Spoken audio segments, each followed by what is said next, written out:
Picture this. It's 2:07 a.m. in a quiet government office. No speeches, no flags, no drama. Just a handful of people watching a screen as a number counts down to zero. A bond maturity. A promise the state made years ago is about to come due. If they miss it, headlines will call it a default. Markets will panic. People will say the country is broke. And then something almost boring happens. They don't pay off the debt the way you pay off a loan. They replace it. A new bond is issued. New buyers wire money in. The old bondholders get paid out. The clock hits zero. The screen resets. The debt didn't die. It just changed hands. That's the first uncomfortable truth. Most government debt is not meant to be paid off. It's meant to be rolled over. And yet, here's the second uncomfortable truth. Even if it never gets paid off, it can still make you poorer. Not as a morality tale, as a mechanical one. Because the real question isn't, will the government repay the debt? The real question is, what does the system have to do to keep rolling it? And who ends up paying for that in slow motion? Let's start with the myth that never dies. You've heard it. The national debt is like a credit card. We are living beyond our means. Our kids will pay the bill. It sounds responsible. It also hides what's actually happening. A household has one life. It has to pay down its debts because the end is real. Retirement, illness, death. A government doesn't have that kind of ending. It has a tax base that renews. It has an economy that renews. And if it borrows in its own currency, it has a central bank behind the payment system. So, paying off the national debt isn't the default plan. It's not even usually the smart plan. Because government debt isn't just a burden. It's also somebody's asset. A pension fund holds it. An insurance company prices its guarantees around it. A bank uses it as collateral. Whole financial markets treat it like the cleanest building block. If you tried to pay it all off overnight, you wouldn't get a tidy moral victory. You'd rip out a structural beam. You'd destroy a major pool of safe assets, drain liquidity, and force the private sector to scramble for substitutes. So the reality is more mundane and more dangerous. Government debt is a machine that runs on refinancing. Every month, some bonds mature. Every month, new bonds are issued. It's a conveyor belt. And the state's job is not to make the belt stop. It's to keep the belt moving without the speed getting out of control. This is the moment where the hype and reality split. Hype says, debt is bad, so the solution is to pay it off. Reality says, debt is a tool, so the danger is the conditions attached to the tool. A country can live with debt for a very long time if two things stay true. 1. The market still believes it will be paid on time. 2. The cost of rolling it stays manageable. Notice what that implies. The risk is not the size of the debt in isolation. The risk is the price of the next refinancing. That price is interest. And interest is where the debt becomes a quiet tax on your future. Now, before we talk about how this makes you poorer, we need one more split in the world. Because government debt does not mean the same thing everywhere. There are two different universes. Universe A, the government borrows in a currency it controls. Universe B, the government borrows in a currency it cannot create. In Universe B, debt is a hard constraint. If you owe in a foreign currency, you can't print what you owe. You need exports, reserves, or outside funding. If confidence breaks, you hit a wall fast.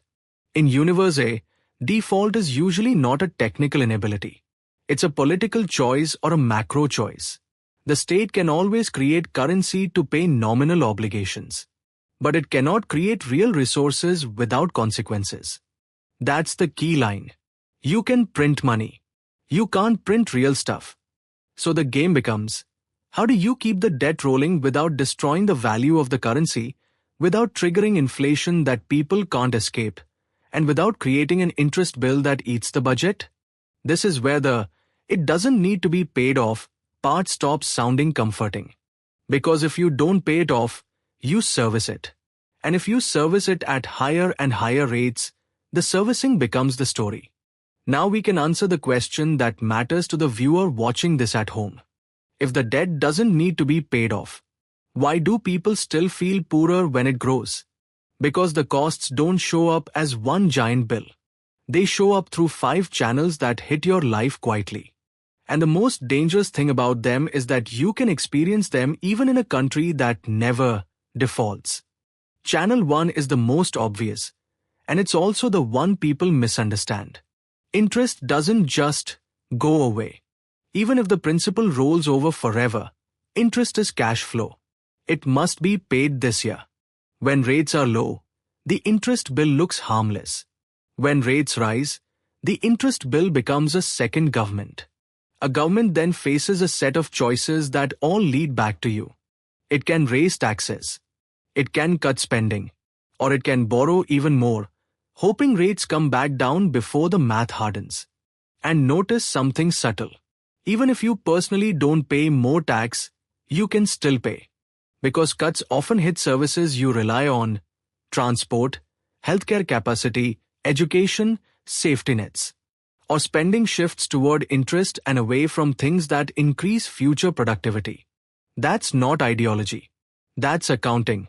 When a larger share of the budget is just the cost of past decisions, there's less room for current needs. So your life gets squeezed not by one dramatic moment, but by gradual narrowing. Channel 2 is where the system becomes personal. The price of money. When the government issues a lot of bonds at higher yields, it's competing for the same pool of savings that everyone else uses. Not in the abstract. In the real auction. If the state offers safer returns at higher rates, investors demand more from everything else to take risk. That pushes up borrowing costs across the economy. Mortgages reset. Car loans reset. Credit card APRs drift higher. Businesses face a higher hurdle to expand. So even without a single new tax, your monthly life can get more expensive. The same income buys less home, less time, less flexibility. And here's the part most people miss. It doesn't require the government to borrow from you. It just requires the government to set the benchmark rate of return through its bond market. That benchmark leaks into everything. Channel 3 is the most controversial, and it's often said badly. Debt doesn't automatically cause inflation. But debt can become inflationary when the state is trying to sustain spending beyond what the real economy can provide, especially when supply is tight. Inflation is not just prices going up. Inflation is the currency buying less of the same life. If wages lag behind prices, you are poorer. If your savings earn less than inflation, you are poorer. If essentials rise faster than luxuries, you are poorer in the most painful way. And inflation doesn't hit evenly. People with assets that rise with inflation can be protected. People living paycheck to paycheck get crushed. That's why inflation feels like a theft. Not because it's a conspiracy. Because it transfers purchasing power away from those with the least ability to hedge. Channel 4 is currency pressure. Even in a country that borrows in its own currency, investors still price risk. If the market starts demanding a higher premium to hold your government's debt, your currency can weaken. That doesn't sound like a personal problem until you remember how much of modern life is priced globally. Energy, food inputs, tech components, medicine supply chains. A weaker currency makes imported goods cost more. It feeds into inflation. It reduces your real standard of living. It's another way the debt can make you poorer without ever producing a dramatic, default headline. Channel 5 is the one that makes the whole story feel uncomfortable. Distribution. Who receives the interest? When the government pays interest, it is sending money to the holders of government bonds. Sometimes those holders are domestic savers, pensions, insurance funds. Sometimes they're banks and large institutions. Sometimes they're foreign investors. The details differ by country, but the mechanism is consistent. Interest payments are a transfer.